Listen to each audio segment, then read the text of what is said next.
Hello and welcome to the Manchester is Red podcast. My name is Steven Railston.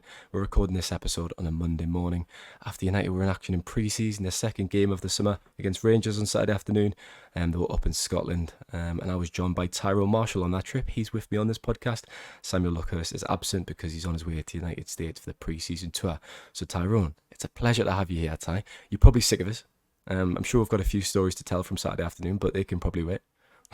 They can wait, yeah. Let's wait. It could be a long podcast, not quite as long as that drive to Murrayfield and back. So flagging on the way back, to be honest, could have done with a few more fruit pastels, but there you go, mate. Someone in the back had snaffled them all by the sounds of things. So what can you do? I've become synonymous with fruit pastels, and then I didn't even share them that much, did I, on the way back, which was a sin from me. Mate. Unbelievable. Especially when you were driving, yeah. Tempted to kick you out when I turned around and asked if you could hand me a few more, and then you showed me an empty packet. To be honest, that was. I think we were still in Scotland at that point as well. So yeah, that was pretty brutal. You couldn't have done that because I didn't bring a coat, and it was lashing it down when we left the stadium, which was also something to laugh at.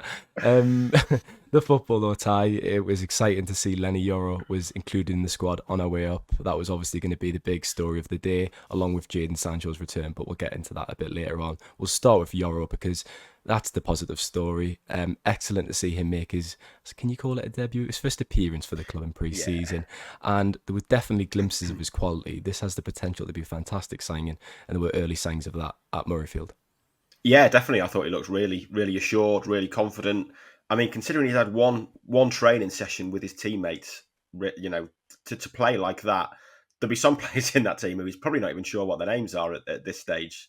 You know, let's be honest, he's had one training session, met them a bit at Carrington, probably travelled up with them. He'll still be getting to know them. And to play like that was really impressive. I was trying to work it out in the first half, thinking, like, he signed on Thursday. Surely he's only trained yesterday. And I checked with someone at United and they were like, yeah, just one session. I was like, that is very impressive. Because I was surprised he was in the squad, to be honest. I thought that was fairly soon. I thought maybe that would be considered too soon for him. I mean, there's some players who've been back for 2 weeks now who still haven't kicked a ball in pre-season in Anthony and Lindelof. Maguire's slightly different because of his fitness issues, but you know, I thought he'd maybe be rested and wait until the American tour, but he played, and like you say, he looked really good, really comfortable on the ball, happy to receive it.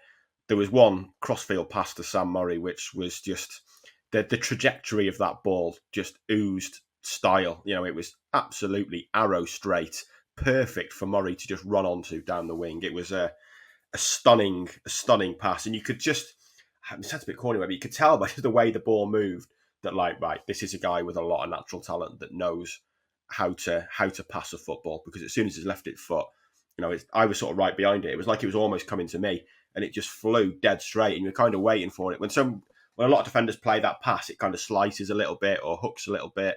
It was like watching someone drive it off the tee, just dead straight, and I was just watching it going like, right, okay, that looks good. And then yeah, a few defensive moments. I mean, we're saying outside where he's 6'2", of which I think 5 foot are legs, and that's going to be a pretty valuable weapon. His legs, even just watching him in the warm up, I was like, his legs are unbelievable. Like, where do they end?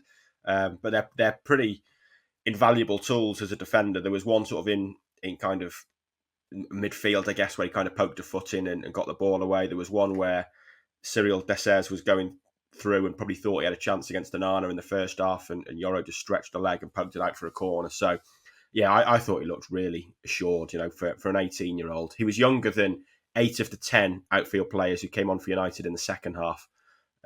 So, you know, incredible, really, that he is still so young. I think he's not 19 until November, but looks the real deal. We spoke to Ten Hag afterwards, and he said we signed him to play. You know, he's a 58, 59 million pound signing. I think if they get De Ligt in, I wouldn't be surprised if it's De Ligt and Martinez at the start of the season, but I think Yoro is going to get a lot of games this season, and he does look, he looks a serious talent and a serious prospect that United have signed.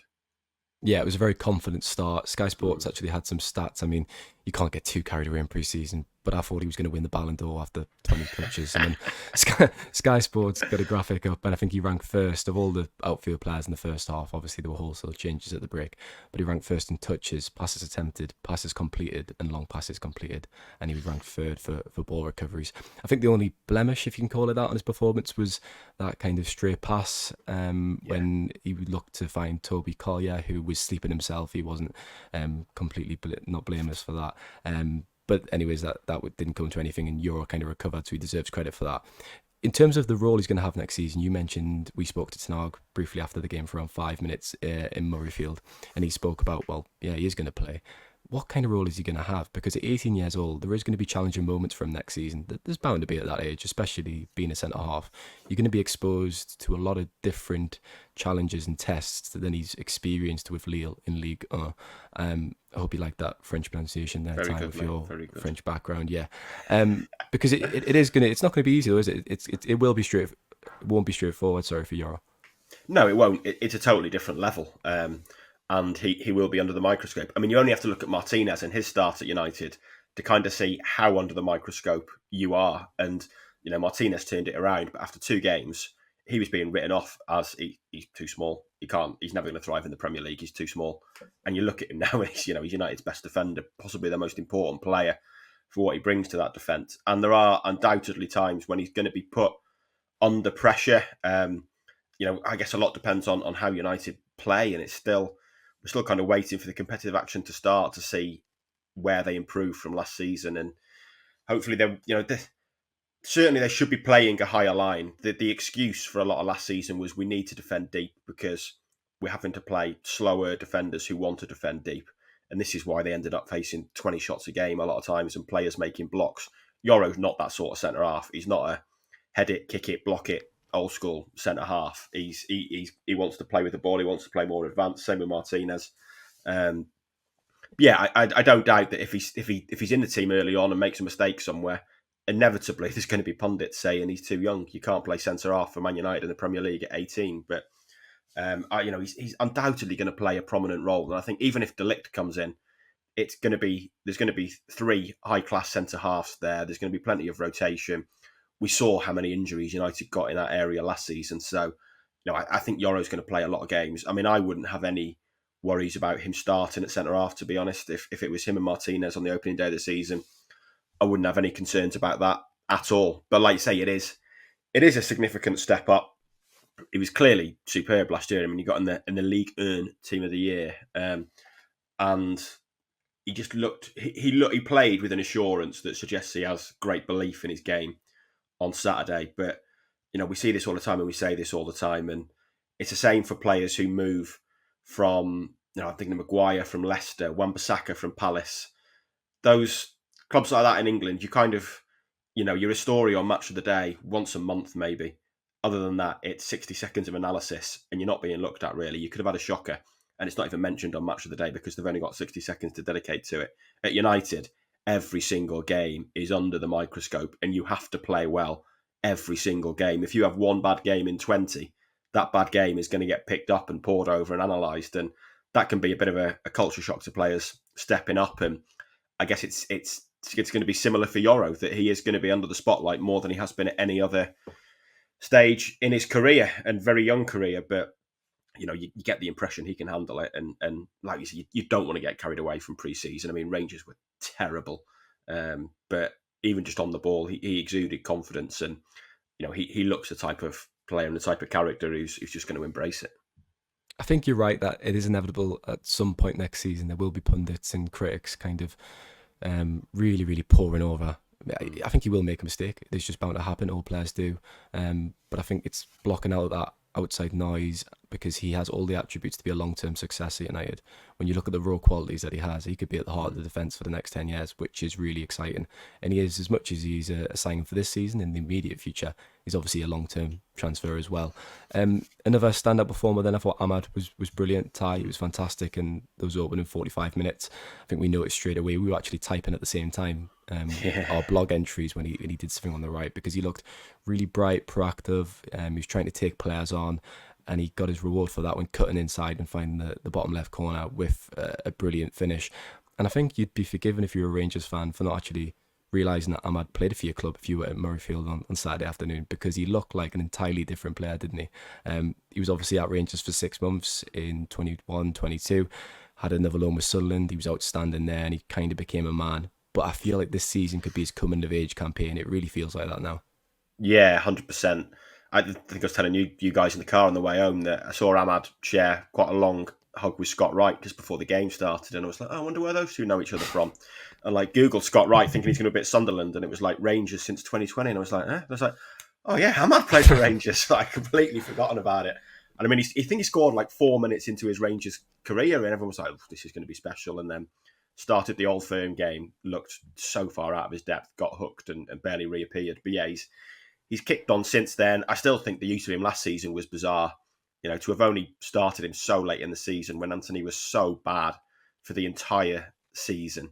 And I don't want to go over old grind with Ten Hag, but bringing Amrabat and Ahmad into the team to make such improvements so late in the season was questionable, really. But I mean, Ahmad looks a level above Anthony. Let's be honest. And that's going to be a problem for More Ten than a Hag. level. There's no Yeah, more than a level, several levels above.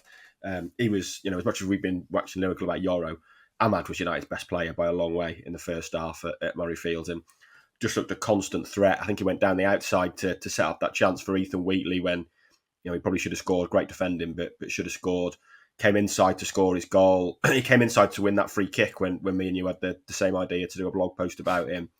And I just thought he looked really, really threatening. His dribbling's really good, really technical dribbler. He's not kind of a knock it past someone and go chasing the ball. It's really close control. It's using both feet, really sort of tight technical areas. You can see why he wins a lot of free kicks.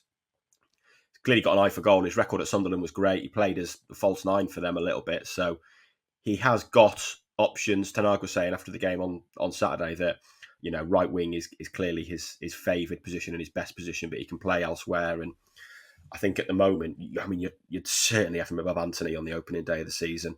It might be that it's Garnacho on there again and Rashford on the left, but I think he's got to be right at the top of that list really, and making a real impact this season. It does feel like it's the time to really step on the gas. Like I know he picked up that injury against Arsenal in New York in pre-season last year, but he was back fit from the December. I think he played against Forest as a sub and then kind of disappeared from view again and just rarely got used. But, when he came into the team, they looked far better down that flank with Ahmad than with Anthony. And I think he's got to be playing a more prominent role this season.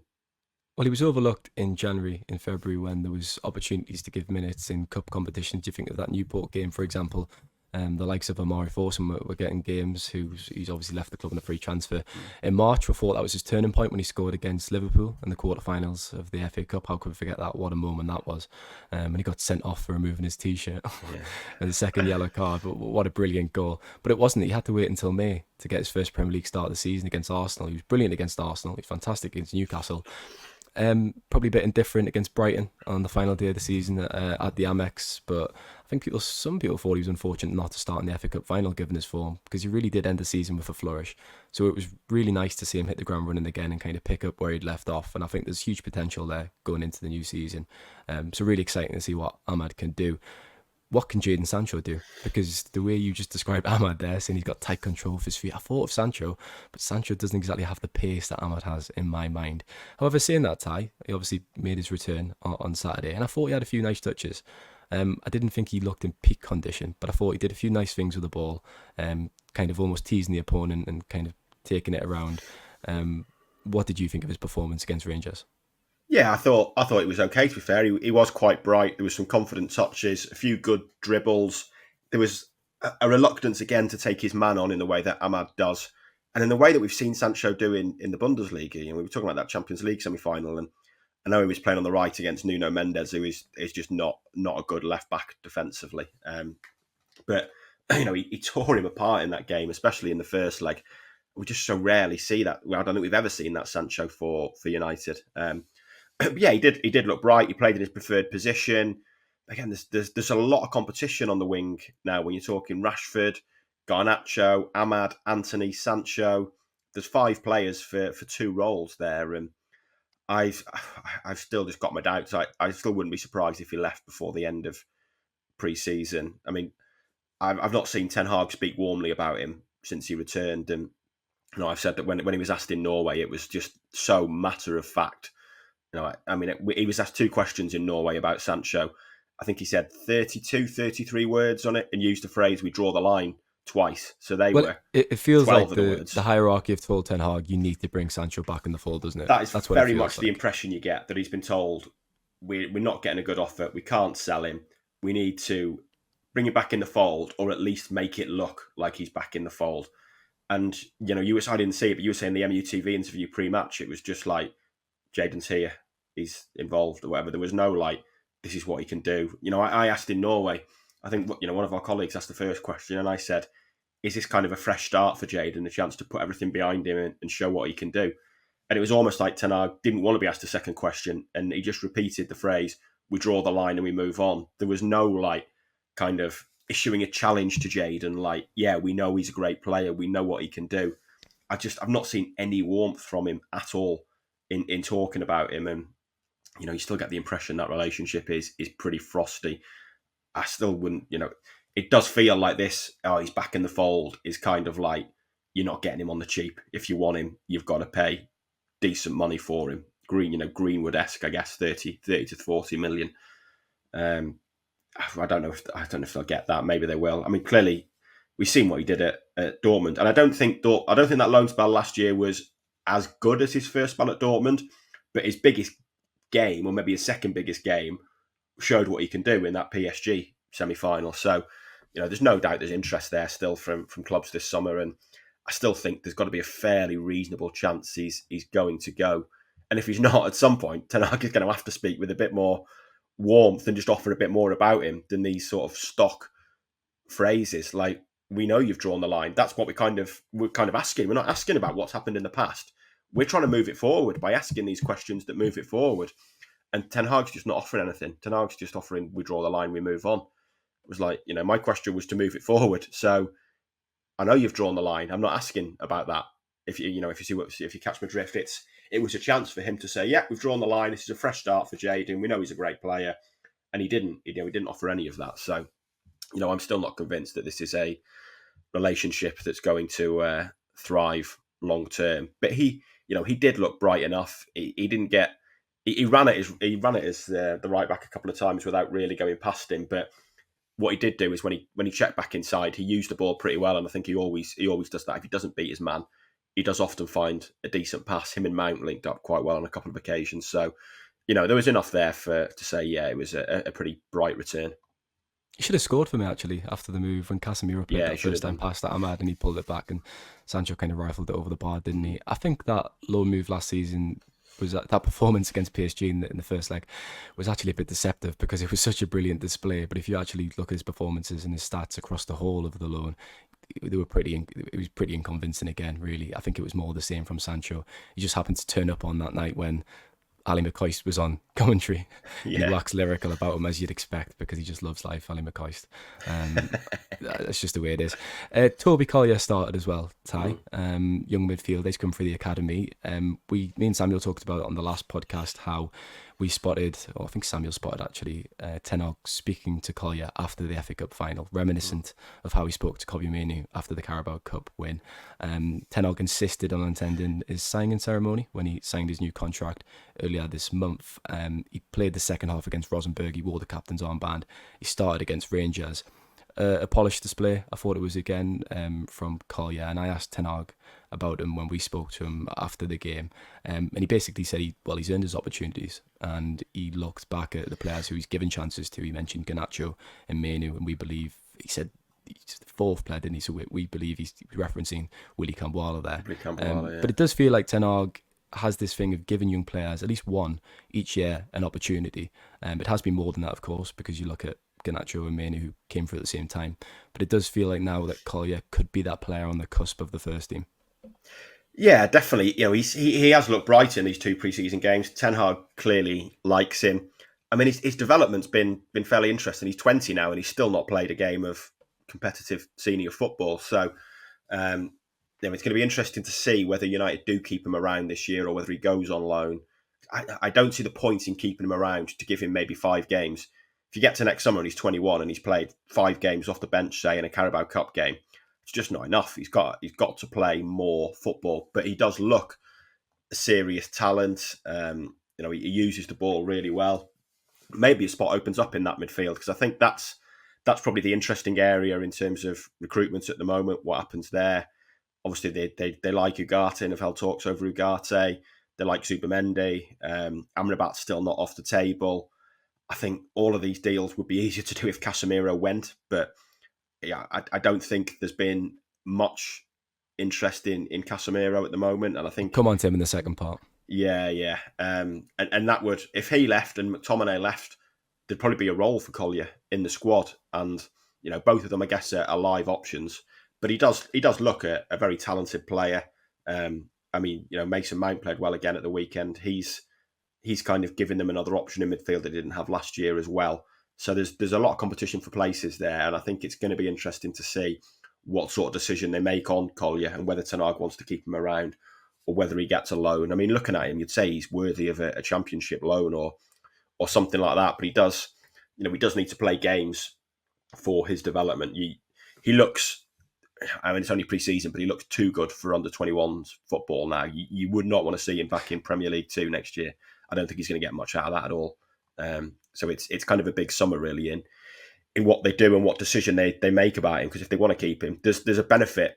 City always do this. They're reluctant to loan their very best youngsters out because they feel there's a benefit to train him with those elite players and under Pep all the time. But at 20, you kind of need to be playing the games as well. So it's going to be an interesting call they make on him. Yeah, I was told Collier's name wasn't on the loan list, which suggests that he will stay this season, which is interesting because, as you say, you think he has outgrown Premier League 2 and in the 21 football. He's had so much of it. I mean, to be fair, he's one of those players that isn't really flashy. I've watched a lot of them, and you kind of make judgments of players and think where they can go. With Mainoo, for example, I mean, everyone spotted it, but 2 years ago, I kind of thought that straight away. I thought he has first-team potential. I've always thought Collier's a nice player, but whether I thought he could bridge that gap so soon, I wasn't sure. But Ten Hag clearly likes him and clearly sees something. We'll quickly move on to Mason Mount then, just end this first part. He's going to stay at United this season. There was claims that the club were looking to sell him. He's obviously had a very disappointing first year since arriving from Chelsea, and that was exacerbated by injuries and kind of doubts over which position he's best in. But I've always been a defender of Mount, because I think when you have one season at a club, it's just one season. You've got to be given the benefit of the doubt. You've got to be given time, and I think he's got to be given at least a second year, which he will be, to prove his quality. Yeah, I think that's fair. He had a really slow start last season. He did struggle early on. Then he got the injuries, and it kind of just collapsed from there. And last season felt like a total write-off for him. So he does need a full season. He needs clarity, really, over what position he's going to play. I mean, Ten Hag has signed him to kind of play this midfield connector role, almost kind of like a Frankie de Jong, I guess, the role he envisaged for Frankie de Jong, in that he's not the deepest midfielder, he's not Fernandes, he's kind of the one in between, I guess. But, I mean, Mount hasn't really played that role since he was in Holland, since he was at Vitesse. He barely played it at Chelsea. He was used across the front three or in a pretty advanced midfield position at Chelsea. So there's no doubt he can play it, but he needs games there to play it. I mean, the issue for him is that it's kind of Kobbie Mainoo's position now. So it is Kobbie Mainoo's position. It is Kobbie Mainoo's position. So it's going to be interesting to see where Mount fits in and how Mount fits in next season. He does offer a lot of coverage, really. He can cover Fernandes. He can play in Mainoo's role. He can play on the right or the left. So there's probably games there for him. I think, maybe across the 2 games, he's probably been United's best performer so far in pre-season. I think he was good on Monday, good a week ago against Rosenborg, and good again at the weekend. So across the 2, maybe he's been the brightest, which is encouraging for him, and in 2 different roles, because he played that Fernandes role at the weekend, and he played a deeper role in Norway because Hannibal played that role. So it's it is a big season for him. He's definitely got to kick on and kind of move forward and offer a bit more, and it's going to be interesting to see where he gets most of his game time. But I'm with you. It's definitely too early to give up on him at the moment. Yeah, I really want him to succeed, but not having a defined position just it makes it really difficult, doesn't it? Yeah, It, it's it adds never to the ideal. challenge. And you think about well, where is he best? Where is he going to play? He's best as a number 10. He's never going to play there because Fernandez plays there, and that just leaves problems, doesn't it? So I've got a feeling that he might be up against it this season again, actually, but we'll have to wait and see. We'll leave it there for part one, and we'll be back in a moment for part two.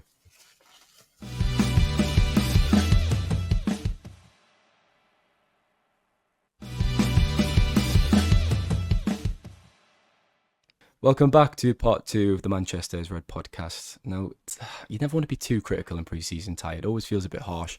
It's all about minutes and getting fitness into the legs, and you don't want to judge players too much. However, I don't think the early signs from Casemiro this summer have been great.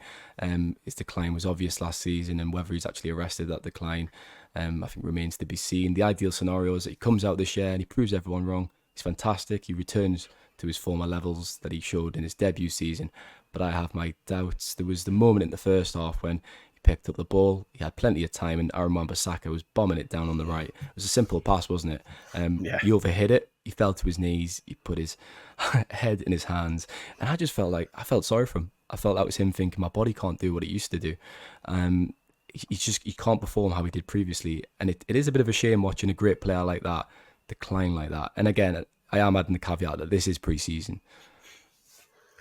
Yeah, it is pre-season, and you could tell there was frustration there at that pass. But I don't know. I mean, it was a poor pass. It was an overhit pass. Now, my bigger concern would be in both games this year. He's had people creep up behind him and just nick the ball away. Diamonde did it on Saturday. I can't remember who did it against Rosenborg, but it was right on the edge of United's area that Casemiro kind of took a touch, and then someone almost just crept up behind him and poked the ball away. And it does look that he's kind of lost that half a yard. Not so much in terms of pace, because he never had much pace, but just in that ability to, almost the body's ability to do things. It's almost like he's taking an extra second or an extra touch just to kind of like compose himself, where used to be quicker. It'd do things quicker, and it's all slowed down a little bit, and he looks a bit under pressure. And he's passing, like you say, that one. I mean, it was a fairly simple pass. I still think he'd make that one 99 times out of 100. That's probably where the frustration comes from. He'll be making passes like that when he's 55, I imagine. Never mind when he's 32. But we did see it. I mean, I thought he was pretty poor again. Then we saw, you mentioned the Sancho chance. I mean, that came from a first-time Casemiro pass that was absolutely brilliant. It was the pass the day outside Euros, wasn't it? I think. Yeah, it was. To do that first time and find left-footed, sweeping it over the fullback straight to Ahmad's feet. When and the ball had just broken to United. I don't think it was a build, a build-up move or anything. I think the ball had broken to United. It broke to Casemiro, and the vision and the execution to pull it off. And you were like, that's what he can do. And I think a lot of us said in his first season we were surprised at how good his passing was, because he kind of. At Real Madrid, he was this destructor who would just win the ball and give it to Modric and Kroos. But at United, you saw a real sort of passing range in his game that I think we were all surprised by. But yeah, there was obvious concerns last year. I think we all spoke about it. He's not had a great start to pre-season, which is an obvious concern. And I don't think there's any doubt that United would love to be able to sell him. I don't get the impression there's been a lot of interest. He's he's one of the highest earners in this squad now. He's up there with Rashford. It's very close on who's on the most.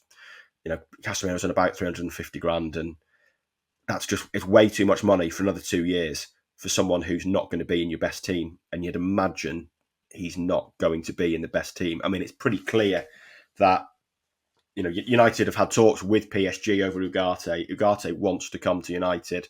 United are looking at Zubimende, who's got a £50 million release clause. They've not ruled out Amrabat. I mean, the thing that links these players is they are all very much holding midfielders. They are not number 8s, number 10s. They're not box-to-box players. They are proper holding midfielders, and they are clearly Casemiro replacements. I mean, it's very obvious they are Casemiro replacements. And I was told it wasn't essential that a midfielder was sold to bring someone else in. I think it's pretty likely that'll happen.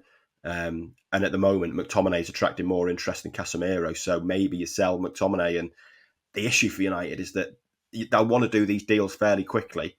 And if another couple of weeks passes by, Casemiro's still here, and there's not a lot of interest in Casemiro, then you might just have to cash in on McTominay and take the profit from McTominay, I guess. But it is a bit of a problem for Casemiro.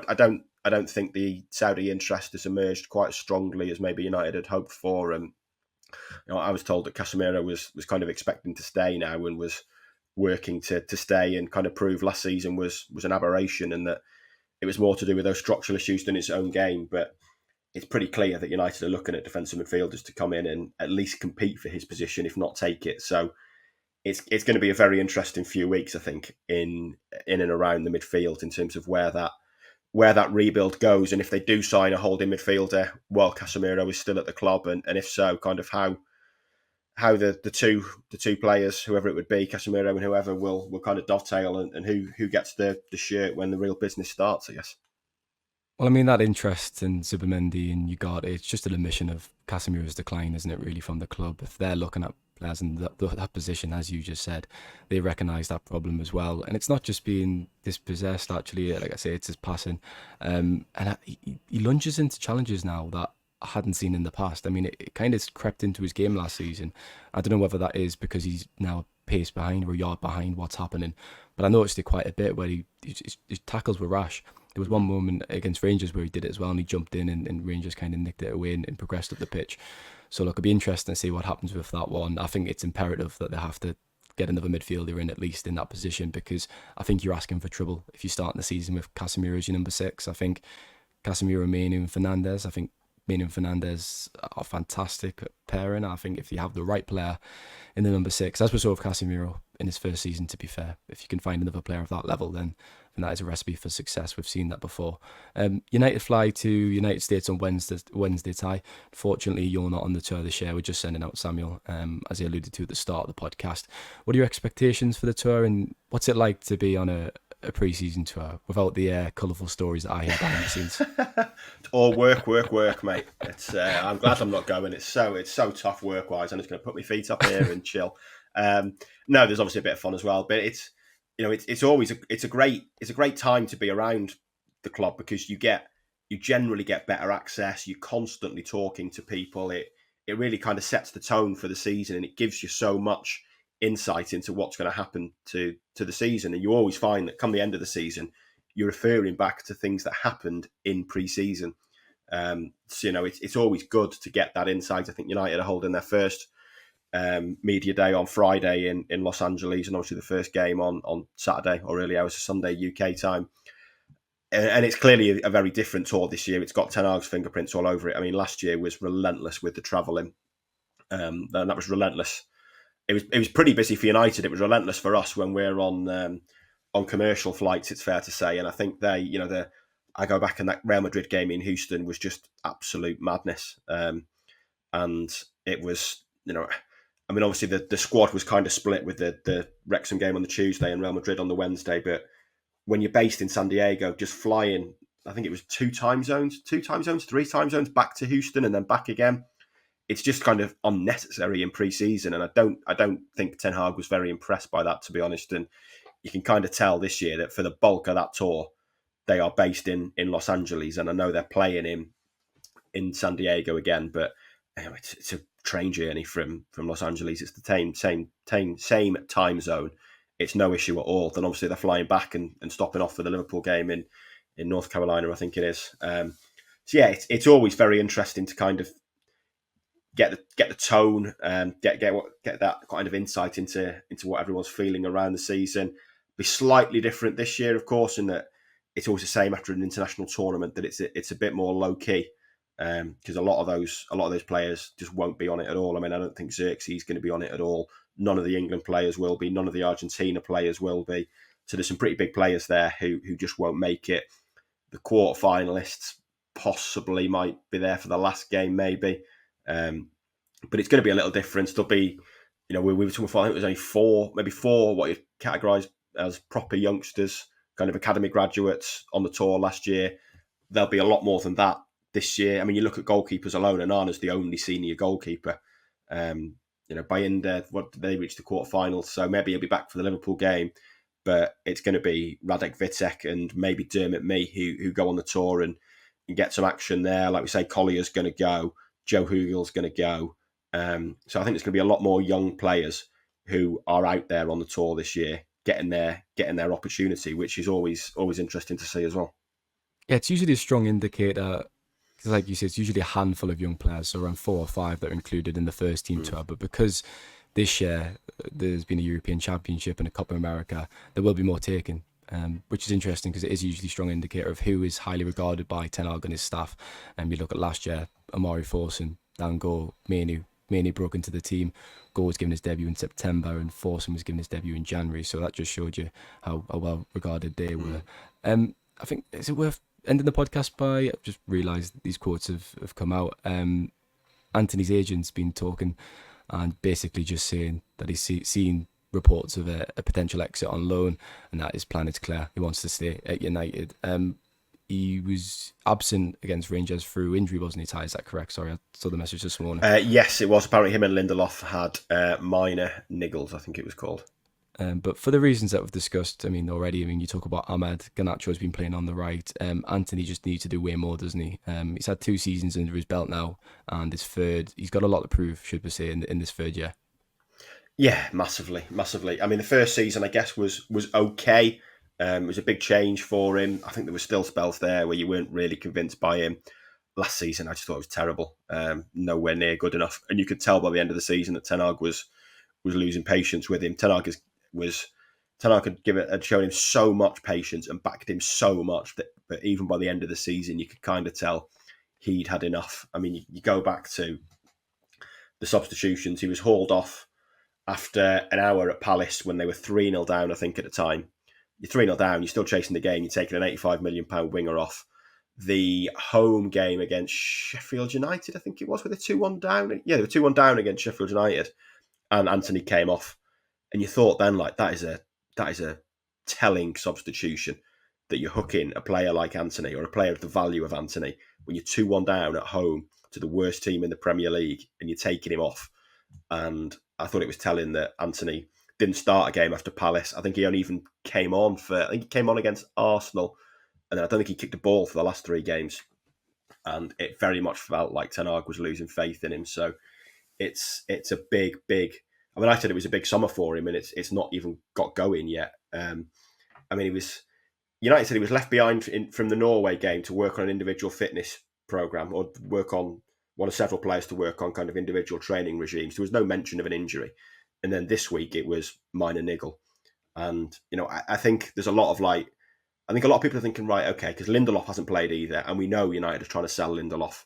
And when Anthony's being left out now for the same reasons, I think people are looking at it going, okay, right, that's interesting. Are they trying to drum up interest in Anthony? Well, I think if you can sell him, you would. He's had 2 seasons now. So I talk about Mount. He's only had 1 season. So Anthony's had 2. And if there is a market for him and there is an offer, you would get rid of him. He just hasn't been good enough. It is very harsh, but I think he could be remembered as pound for pound one of the, or maybe the worst signing in Premier League history.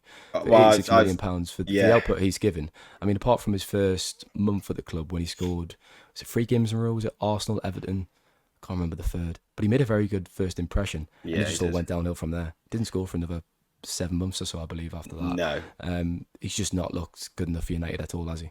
No, he hasn't. And I think, if he was to leave this summer, you'd say it'd probably go down as the worst United signing on a purely that's some statement value as well, isn't basis. It, as well? Yeah, and that's based purely on his fee and what he's delivered for his fee. Like I say, it was a massive summer for him. It's barely got going. He needs to impress on the tour. At the moment, you'd have him nowhere near the starting lineup against Fulham. You probably wouldn't have him as first attacking sub, maybe even not a second attacking sub if Xerxes there. So it's going to be really interesting to see how that kind of plays out, because at the moment, there's no obvious route into the team for him. Even if you start in Rashford, Højlund, Garnacho, say against Fulham, then you probably bring in Xerxes and Ahmad on at least before you bring in Anthony on. And then it's maybe between Sancho and Anthony if they're both still here as kind of the third attacking change. So he's fallen a long way down the pecking order. And I think it's that is purely on him, because his performances have just been nowhere near good enough. Depending on what Ahmad does in the next few weeks in training and in the pre-season games, but I could potentially see him starting against Fulham on the opening day of this season. And if you think that he's going to start on the right, you could put Garnacho back on the left, which is his natural position, and Højlund down the middle. I think on form, potentially that could be the pick. Whether or not that happens, because it's Marcus Rashford and he's a big name, and I think this season it will be again, right, Rashford get back to form. Can he find his groove again? Return to the levels that he showed two seasons ago in Ten Hag's first year. So that'll be interesting because, like I say, on form, Ahmad and Garnacho and Højlund, I could definitely see that, and I think that would be an exciting front three as well on the opening day. Yeah, definitely. I could see that going. I'm still not sure he benches Rashford from the start. But And like it felt like that for the FA Cup final, didn't it? It was a final against Manchester City. It would have been a massive call. Yeah, it would. And I think, what Rashford did in his first season, I think there's probably still a bit of Ten Hag looking at it going, we know what Rashford can do. He's done it. It's not, we don't know what Anthony can do because he's never done it, but Rashford has. And I still think he'll probably be in the team at the start of the season. But he's another who needs to step up and deliver. I think that, I think 30 goals was a one-off. I don't think he's a 30-goal a season player every season, but he should be a 20 a season every player, 20 a season every season player. And he kind of needs to deliver that this year. But you'd certainly say there's a spot up for grabs there. I mean, Garnacho and Højlund feel like certain starters, but I think beyond them, there is definitely a spot up for grabs in that front three. No more piss-ups in Belfast. Get your head down, score some goals is what you're trying to say, Tyrone. Would you be advised to Marcus Rashford? We'll leave it there. Thanks for your time. No problem. Thank you, Stephen. And thanks, listeners, as usual. We'll be back later in the week. Enjoy yourself in the meantime. Take care.